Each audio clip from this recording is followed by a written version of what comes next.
వెలుగులో main headlines చూసే ప్రయత్నం చేద్దాం. ఒకసారి వెలుగులో చైనాపై అమెరికా మరో 20% టారిఫ్, మొత్తం 140% చేరిన సుంకాలు, రెండు దేశాల మధ్య ముదురుతున్న టారిఫ్ వార్, యుద్ధం దాకా పోయేటుంది పరిస్థితి.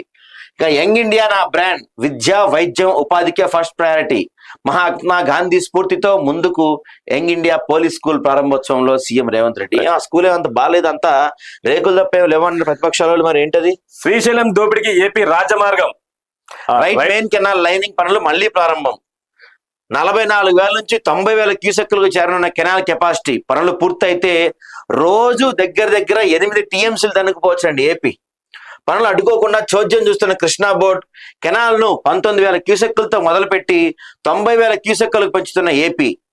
ఎస్ఆర్ఎంసి లైనింగ్ పనుల్లో 2024లో జీవో, తెలంగాణ ఫిర్యాదుతో 2023లో పనులు నిలిపివేత. మరి ఇది ఏం చేస్తారు? ఇది కనుక పూర్తయితే ఏపీకి తెలంగాణ కృష్ణా వాటర్ కూడా ఉండవు. ఇక నెక్స్ట్, సర్కార్ జూనియర్ కాలేజీల్లో తెలుగు గాయం.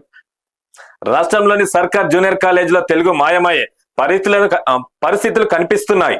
తెలుగు పోటీగా సంస్కృతం సబ్జెక్టు సెకండ్ లాంగ్వేజ్ గా పెట్టాలని ఇంటర్మీడియట్ అధికారులు నిర్ణయించారు. ఇక నిన్న ఢిల్లీ వరుసగా 4వ విజయం గెలిచింది. నిన్న అయితే ఈ మనోడు కేఎల్ రాహుల్ ఏదో పగుండా అన్నట్టు ఆడాడు ఆర్సీబీ మీద. నిజంగా మామూలుగా ఆడేదో పగతో అన్నట్టు ఆడాడు. మరి మనవాడిని కొనలేదనో ఏంటో తెలియదు కానీ. నెక్స్ట్, ఆ 400 ఎకరాలు పక్కా ప్రభుత్వ భూమి, రికార్డుల్లో ఎక్కడా అడవి అని లేదు, హెచ్సికు సంబంధం లేదని హైకోర్టు చెప్పింది.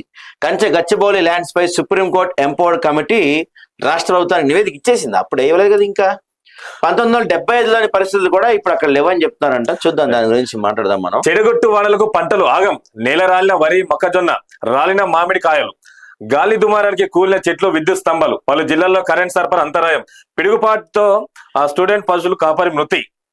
సో ఇది ఒక పాపం దారుణమైన పరిస్థితి ఇక్కడ నిజంగా రైతులకి. కేంద్రం ఇచ్చే దొడ్డు బియ్యమే, అది కొందరికే, బీజేపీ తప్పుడు ప్రచారం అని చెప్పి మంత్రి ఉత్తమ్ అంటున్నారు.